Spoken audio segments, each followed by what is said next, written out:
What is up, my slimes? Today we're going to be playing Hero Mini P.E.K.K.A. and I have a great story for you guys to tell today, so let's get straight into it. It all started... Alright, hold on. Can I tell the fucking story, man? Like, what is going on? Okay, so I want to paint a picture for you guys today. Like, imagine it as 10 p.m., right? On a stormy, dark night. And me and my friends are sitting in his games room, sitting on beanbags, and we're playing on the Xbox 360. Okay, we're playing FIFA, a very triggering game. And we're playing against each other, and I want you to realize something. As teenagers, there's only a certain amount of gaming you can do before you need more. So we'd play against each other all the time. We'd play Clash against each other. We'd play FIFA. We'd play really any game. And me and my friends would beat each other so many times. And so we would do this extra layer where we would do wagers. Now, if you're not familiar with what wagers are, it basically means the loser has to do some kind of forfeit. Something ridiculous, like they don't really want to do, like chug a gallon of milk or something crazy like that. So, I believe this was when I was between the ages of 16 and 19, and it was 10 p.m. when we were doing this, and he came up with this wager that I really didn't want to do, but anyway, I did the wager, and the wager was whoever lost the FIFA game, had to go to the house at the end of the street. And he lived on a cul-de-sac, if that makes sense. And there was this one house right at the edge, all the way at the edge of the cul-de-sac. This big, very big, scary, daunting house. It had a spiral staircase you had to go up. You had to properly enter that property if you wanted to go to this house. And the wager, what it was whoever lost in our match of FIFA had to go to this person's house, grab a pizza box.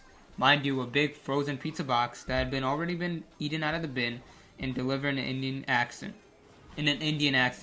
Right. So, I really didn't want to do this, and I argued with my friend for a long time. I was like, man, I really don't want to do this. I just don't want to do this wager. And he was like, well, that's the point, you don't want to do it. And so I was like, yeah, he's kind of cooking right now. Can you please stop? I'm trying to tell the game. Anyway, as I was saying, so I didn't really want to do this wager because it sounds awful, man. Like going to this guy's house at like 11, it's dark and everything, and delivering him a fake pizza box, and the house was already scary. So we knew it was scary, and that's why it was even worse. So something about it. Okay, so one thing you understand is we were kind of young at the time. So he convinced me for ages. And I was like, yeah, fine. I don't know how he convinced me. He just had a way with words, man. He was a wordsmith of some sort. And so we played the game, of course. I ended up losing, and I just tried to talk my way out of it at that point. And obviously, I couldn't do it.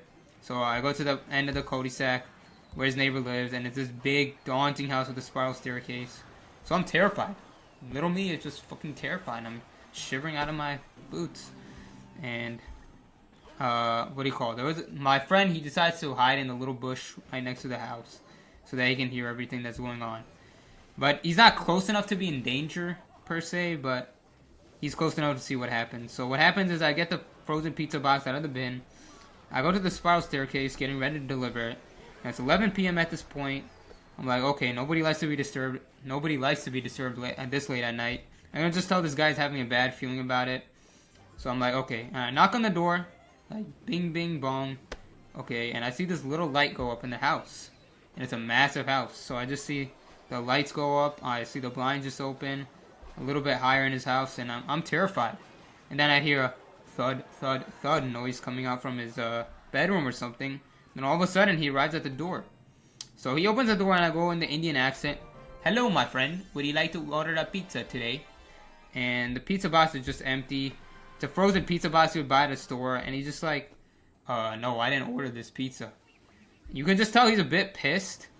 And so then he just stares at me for a good second, and I just go in my Indian accent again. Oh, all good, my friend. I will go home. And as you can tell, my Indian accent wasn't the best, so it just made the situation worse. And he comes down out of his bed, right? And he's disturbed at this time. I'm a pretty tall Giga Chad at this time. I was a bit smaller, but this guy was like big, like wide, okay? He was a bit of fatty, if you can say that. And if I'm being honest, and I didn't want to mess with this guy. So I obviously do my Indian thing. Like I say in my Indian accent, I'm like, sorry, I will go home. And he's like, wait a second. And he grabs a pizza box out of my hand and he goes, this is fake. And I'm like, oh, I'll just go. I'm sorry.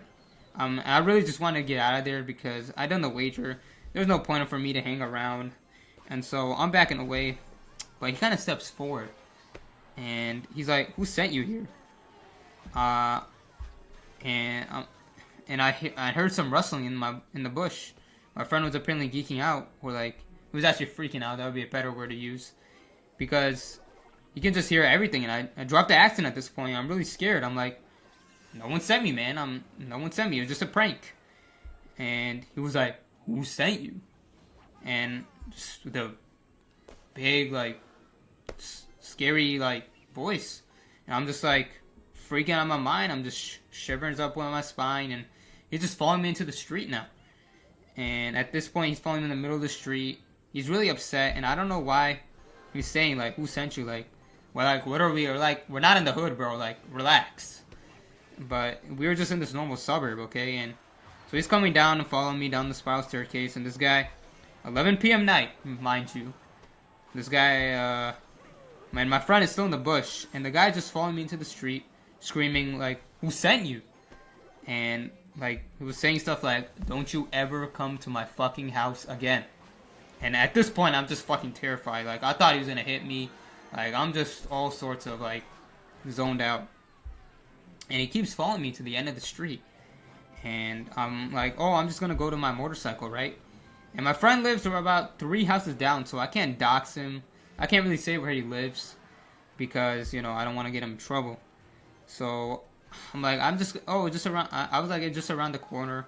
And I'm terrified he's going to follow me and try to find it. So I just keep going around the corner, and he keeps following me and looking at me. And then he finally starts backing off. And I'm just going towards my motorbike. And then I noticed something. Like, he was keeping an eye out. Like, he went to his house. He went up the spiral staircase, but he was just keeping an eye out like this. And he was just trying to watch me. And I just try to make it as hard as possible as I can for him to not see me and where I was. And so then I hear some like rustling in the bush. And that was my friend. And my friend was fucking terrified at this point. And then I knew I had to bail him out. So I said, I'll see you later. Or, I'll see you later. I can't even fucking do the Indian accent, but you know what I'm trying to say. And I was just doing this to take a piss, man. I don't know what I was doing. I was really out of my mind. So I'm just trying to protect my friend, and he goes back into the house, and he's just watching through the blinds. But we had to wait until the lights fully went off his house before we could run across the street and go back to his house. And my friend was sitting in the bush for at least like half an hour, probably more, and until we can get him out, or until he left. And I was just like, bro, who's this guy's fucking ops, bro? Like, we do not live in the hood. Like, there are no rival gangs here. And so, yeah, that was the last time I ever saw that guy. And that was the end of it. But yeah, that was a really random story and a creepy encounter. And from that one time in the wager. So, you know, if you're enjoying the story, you know, smash subscribe. And I'll see you guys next time.